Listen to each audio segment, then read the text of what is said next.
Hello everyone.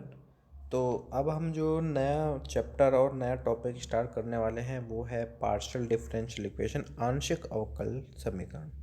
ठीक है, तो उसके अंदर जो हमारा पहला टॉपिक आता है कि किसी आंशिक अवकल समीकरण है उसे हम कैसे सॉल्व कर सकते हैं।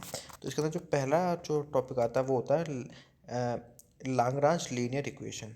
तो यदि कोई डिफरेंशियल इक्वेशन है, वो लाग्रांज डिफरेंशियल इक्वेशन है, तो इसमें उस लाग्रांज इक्वेशन को कैसे सॉल्व किया जाता है। तो उसके अंदर जो लाग्रांज इक्वेशन है वो होती है हमारी capital P small p plus capital Q small q equal to are के रूप में लिखी जा सकती है। तो इस तरह की कोई भी इक्वेशन है उसको हम कैसे सॉल्व कर सकते हैं। लाग्रांज इक्वेशन ये होती है, इसको हम सॉल्व कैसे कर सकते हैं।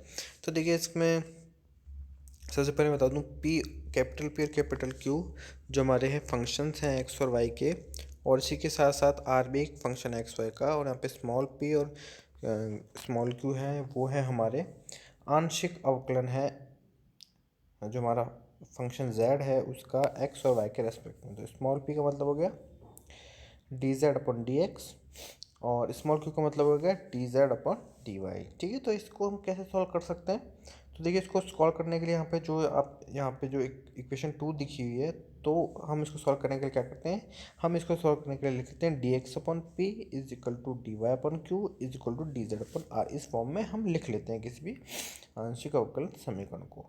फिर देखिए, अब इसको सॉल्व करने का जो मेथड है उसमें मैं एग्जांपल बता देता हूँ। अब देखिए, यहाँ जैसे हमारा पहला क्वेश्चन है कि वक्र x equal to t y equal to T square z equal to t cube से गुजरने वाले आंशिक अवकल समीकरण y p minus two x y q equal to two x z का समाकलन प्रश्न याद कीजिए। तो हमको एक तरह से क्या है कि इस इक्वेशन को सॉल्व करना है। तो हम यहाँ पे देख सकते हैं कि स्मॉल पी और स्मॉल क्यू तो हमको यहाँ पे दिया हुआ है। अब हमको क्या करना है यहाँ पे, और राइट साइड में इक्वल टू कैपिटल आर दिया, तो यदि इसकी तुलना हम करते हैं capital P into small p plus capital Q into small q is equal to are के रूप में करते हैं। तो यहाँ से हम मान निकाल सकते हैं।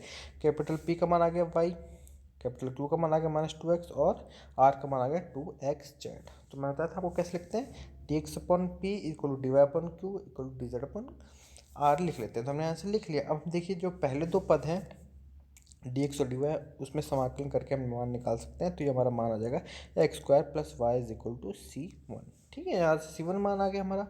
इसी प्रकार से हम जो डी जेड राइट साइड में लिखा हुआ है, इसके अंदर डी वाई और डी जेड के पदों को लेके मान निकाल सकते हैं, जो कि हमारा मान आ जाएगा यहाँ पे, मान आ जाएगा हमारे पास समाकलन करने के बाद log y plus log z equal to log c two. तो वैसे हमारे पास एक समीकरण आ गया फर्स्ट, जो हम समीकरण दो लिखा हुआ है x square plus Y equal to C one, और समीकरण तीसरा आ गया y z equal to C two. अब देखिए, हम इसका मान कैसे निकालते हैं। हमको क्वेश्चन में कहते हुए दिया दिए जो वक्र उसके प्राथमिक समीकरण क्या दिए, x equal to t y equal to T square z equal to t cube. तो हम क्या करते हैं, यहाँ से जो मेरी दो और तीन समीकरण आई है वहाँ से एक्स वाई और जो जेड के मान है वो ये तीनों रख देते हैं T T square T cube. तो यहाँ से हमारे पास मान आ जाएगा टू टी स्क्वायर टू सी वन और T five equal to C two. अब हम क्या कर सकते हैं कि जो प्राचलिक है टी उसका विलोपन कर सकते हैं। जैसे हमने प्राचलिक समीकरण टी का विलोपन कर दिया तो हमारे पास संबंध आ गया C one power five is equal to thirty two Y square Z square. ठीक है, तो यहाँ से हमारे पास मान आ गया कांस्टेंट का।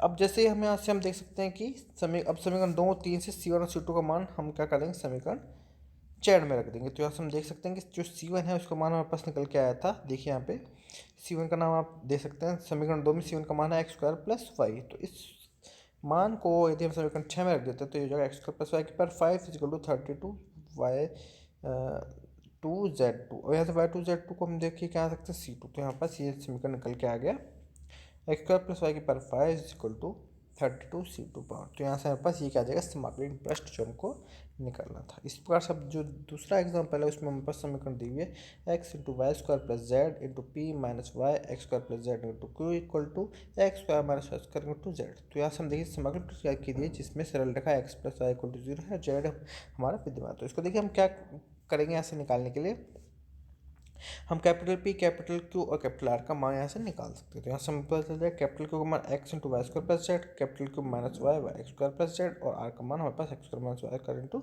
जेड आ गया। तो जैसे हम इसको लिखेंगे यहाँ से D x upon X into Y square plus Z, D Y into minus Y x square plus Z, और D Z upon X square minus Y square into Z हो गया है। अब यहाँ से हम देख सकते हैं प्रथम दो में हम यहाँ से देख सकते हैं कि अब देखिए इसको सॉल्व करने के लिए क्या करेंगे हम,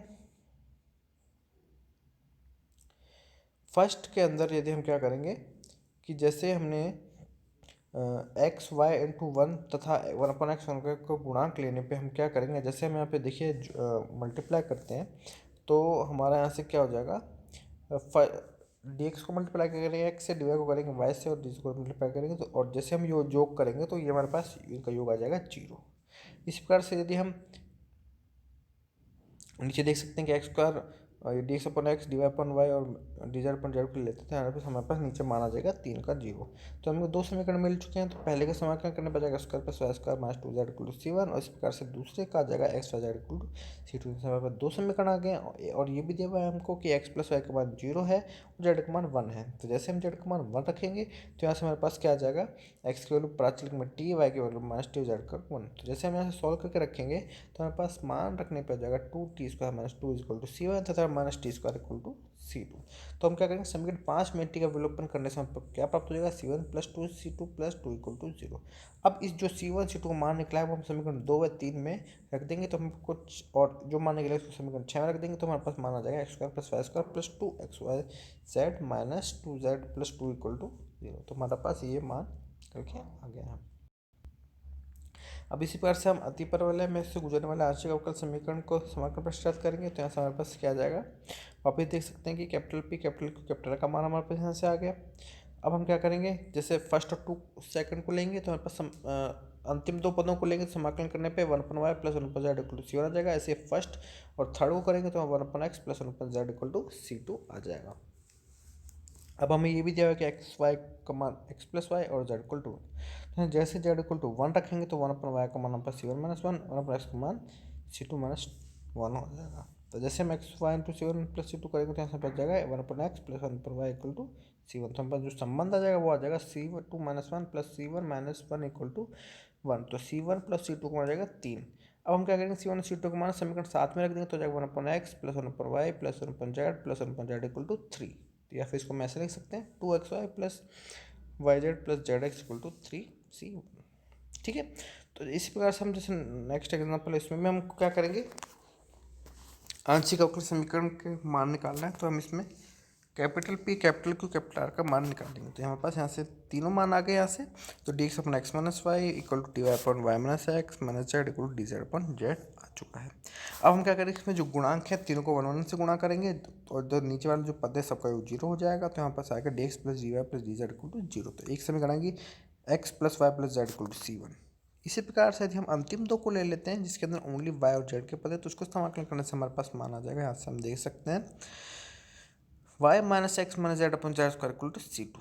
तो हम पास दो मान चुके हैं, तो और दिए हुए वृत्त का हमको समीकरण क्या है, जेड इक्वल टू 1 पे x square plus y square का मान 1 है। जैसे हम यहाँ से जेड इक्वल टू 1 रखेंगे यहाँ से, देखिए हम यहाँ देख सकते हैं कि एक्स फर्स्ट समीकरण 2 में x plus y plus z equal to c1, तो यहाँ से एक्स प्लस 1 वाई का मान आ जाएगा c2 माइनस 1। अब इस प्रकार से y माइनस एक्स का मान निकालेंगे तो हमारे पास देख सकते हैं हम y माइनस एक्स का मान आ जाएगा हमारे पास c2 प्लस 1। तो अब हम क्या करेंगे, जैसे इन दोनों का योग करेंगे तो जैसे हम यहाँ से देख सकते हैं कि जैसे योग करेंगे दोनों का तो हमारे पास मान आ जाएगा c1 माइनस 1 का whole square plus c2 plus 1 का whole square equal to 2 into 1। तो यहाँ से हम पास c1 c2 के सारे मान आ जाएंगे। अब हम क्या करते हैं, c1 c2 में संबंध प्राप्त होगा, तो c1 का मान c2 का मान जैसे हम रख देंगे इसके अंदर तो हमारे पास सारा आ जाएगा। ठीक है, तो जैसे हम यहाँ से देख सकते हैं कि हमारे पास जो आज हमने लाग्रांज समीकरण को सॉल्व किया, तो हमको सिंपल सा ये करना है कि हमारे पास जो भी समीकरण दिया हुआ है लाग्रांज समीकरण, उस समीकरण के अंदर हम क्या करेंगे, हम सबसे पहले उस समीकरण को p p plus q q equal to are के रूप में जो भी हमको समीकरण दिया हुआ उस समीकरण में हम क्या करते हैं, सबसे पहले capital P capital Q capital R का मान निकाल लेते हैं। जैसे ही हमने मान निकाल लिया उसके अंदर हम क्या करेंगे कि उस मान के अंदर हम क्या करते हैं कि हम उसके अंदर पी क्यू आर के जो मान निकले हैं उनको लिख लेंगे d x upon p d Y upon q और d y d Z upon r. जैसे हमने मान रख लिया तो इस मान को निकाल के हम इसको सॉल्व करते हैं। हम कांस्टेंट जो निकलते हैं उन कांस्टेंट में रिलेशन फाइंड करने के बाद उन कांस्टेंट में उनकी वैल्यू रख के हम इसको आगे सॉल्व कर सकते हैं। ठीक है, तो हमारा जो आज का टॉपिक था ये हो गया। अब नेक्स्ट हम देखेंगे आगे सॉल्व करने का मेथड।